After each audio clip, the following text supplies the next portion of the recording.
ఎప్పుడు కూడా మనం ఒకటే ఆలోచించాలి, ఏ వ్యక్తి వల్ల ఏ పార్టీ వల్ల మనకు న్యాయం జరిగింది జరుగుతుందనే ఆలోచన మీలో ఉండాలి. మొన్న ఆలోచన వచ్చింది కానీ అది ఎప్పుడూ ఇదే విధంగా ఉండాలి. ఇప్పుడు నేను వస్తామంటే చూశాను, ఎన్నికలప్పుడు ఎంత ఉత్సాహంగా ఉన్నారో దానికంటే ఉత్సాహంగా కనపడుస్తున్నారు మీరందరూ ఈరోజు.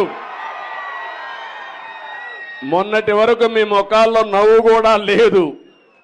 దానికి కారణం నవ్వితే కొట్టే నాయకుడు, కొట్టించే నాయకుడు, ఎవరైనా చనిపోతే ఏడిస్తే కొట్టే నాయకుడు, అంటే మన మనోభావాలు లెక్క లేకుండా ప్రవర్తించే నాయకుడు అవునా కాదా అని మిమ్మల్ని అడుగుతున్నా.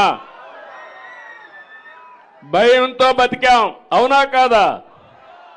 స్వేచ్ఛ లేదు మనకు. అలాంటి దగ్గర నుంచి ఇప్పుడు లిబరల్ గా మీరు ఫ్రీగా ఏమి చేయాలన్నా చేసే శక్తి వచ్చిందంటే అది ప్రజాస్వామ్యం ఇచ్చింది. దాన్ని కాపాడిన పార్టీ తెలుగుదేశం పార్టీ, జనసేన, అదే మరిగా బీజేపీ అని చెప్పి కూడా నేను మీకు తెలియజేస్తున్నా. ఈరోజు మీరు ఒకసారి గుర్తుపెట్టుకోవాలి, మొన్న ఎన్నికలో ఒక సునామీ, ఒక్కొక్క సీట్లో 95,000 మెజారిటీ. నేను ఆ రోజే చెప్పాను, రాబోయేది సునామీ, ఈ సునామీలో చిత్తుగా ఊడ్చకపోతారని చెప్పాము. అదే జరిగింది.